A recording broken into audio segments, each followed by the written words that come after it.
think the art and food worlds can work closer together? I'm happy to chime in, I think.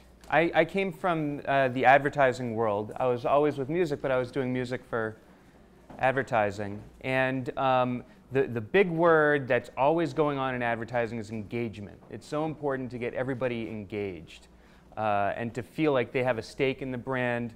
And when you think of food awareness as a brand, I think it's important for art to get people involved, to feel like it's interactive, and to bring it from kind of a nebulous state, the same way as the climate crisis. You know, it's this thing that may happen in decades or will happen in decades and may affect me or may not affect me, and bring it down to the level where someone feels personally responsible for it. And I think art has the ability to do that because it connects with people so personally. So I think that's one of the best ways that art can connect for good.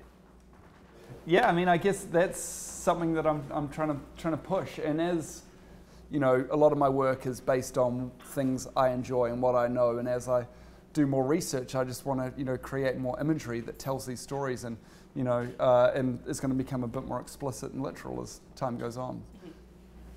I think in literature, food is not just about food. It gets translated into other things. The connections that we have with it are connected with culture and with family, right? Sometimes with love and with loss and with longing.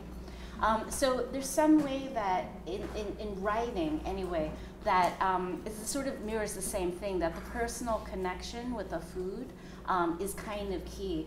With my own writing, one of the challenges has been how do I write about these plants that are all around us, but everybody just sort of either tramples on or walks past and beyond.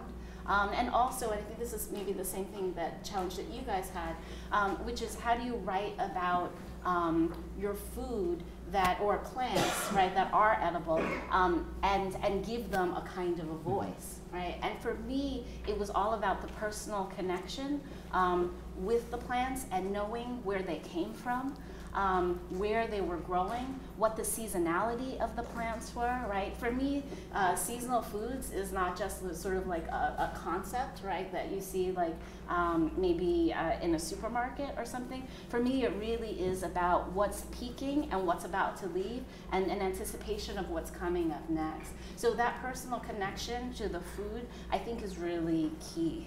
Mm.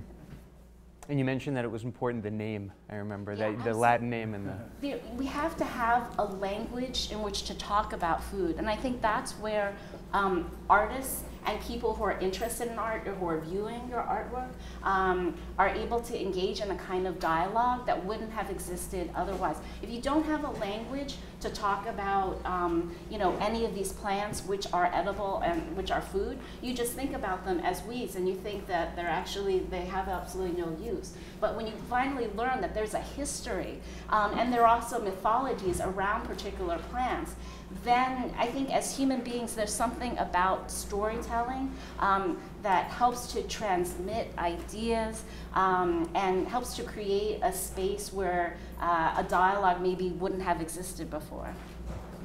I'd also like to add something on maybe a seemingly mundane level, but very important one, is that I've been to a lot of art events with a lot of really crappy food. And I mean, here tonight is a perfect example of how it should be done. And I think that if the art world would spend as much time curating rather than catering their food and really paying attention to where their food comes from, then those small steps actually are really big. And you can't say, oh, we're trying to do this great event that helps raise awareness about art and food, and then serve genetically modified pigs in a blanket and be taken seriously. So it would be great to see more events that really have artisanal local food like this as well. I'm sorry I didn't bring anything forward. I ate all of it. Okay, so we have a question for Sean and Lee. How did you find financing for the film? Did interest in food help? My biggest amount of funding came through Kickstarter. And so I think it was, general awareness of, this is an issue we really need to focus on. It was, challenging, but without that mass crowd, then it would have even been more challenging. So. Another thing about the food in the art world, I mean, I think at the moment there's also a bit of a feeling that it gets talked down upon. It gets seen as a fad a lot of the time. And I think that now it's starting to become a proper issue that has enough gravitas to get discussed in the art world that it can't be ignored to the same extent it had been in the past. So I think it's a really exciting time to, for the two to be merging.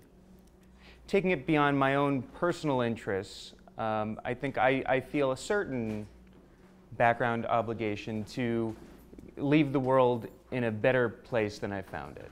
To that point, anything that I can do to improve it, whether it's through something like music or something more proactive. I think I've been partially awakened by this film into being more responsible about my gardening. I'd always been interested in gardening, and it was a matter of continuing what I was doing before, but just doing it in a more thoughtful way.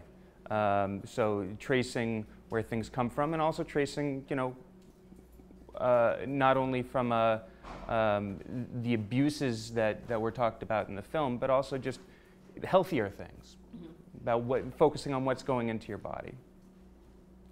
I do think that we can always do more, and just tonight, having seen the presentations here, these are all people I probably would have loved to have interviewed, for my film. And so, I mean, I think as a documentary filmmaker, I'm looking to sort of celebrate a movement or to bring awareness to a movement, and then the film is done, and I realize that there's still so much out there, and that's one thing I found is that there's a huge movement, and I just think that we really can't we can't promote it enough. I mean, I think that the more awareness we raise, the more that someone else says, oh, well, like your work inspires me, so I think I want to have my own little take on it, and it just keeps on getting bigger and bigger and bigger. So I think that's what art is about, is we borrow from one artist and we take a little piece that resonates within us, and each seed that gets planted from your art or from your art or from your art is going to grow from me and express itself differently, and that's one of the really amazing things about art. So. How do you feel about the city's attempt to address the sugar in soda issue with graphic images in the subway? How would you have done it differently? Just jump in. I mean, I was saying that I come from advertising, so I think the fact that it's a conversation piece and the fact that it was gory and ugly looking was exactly what they intended, and I think it was very effective. And like I started out with, it started people talking, so it did what it was supposed to do. Henry, Sean, Tafu, Ava, Lee, thank you so much. These guys are amazing. Thank you.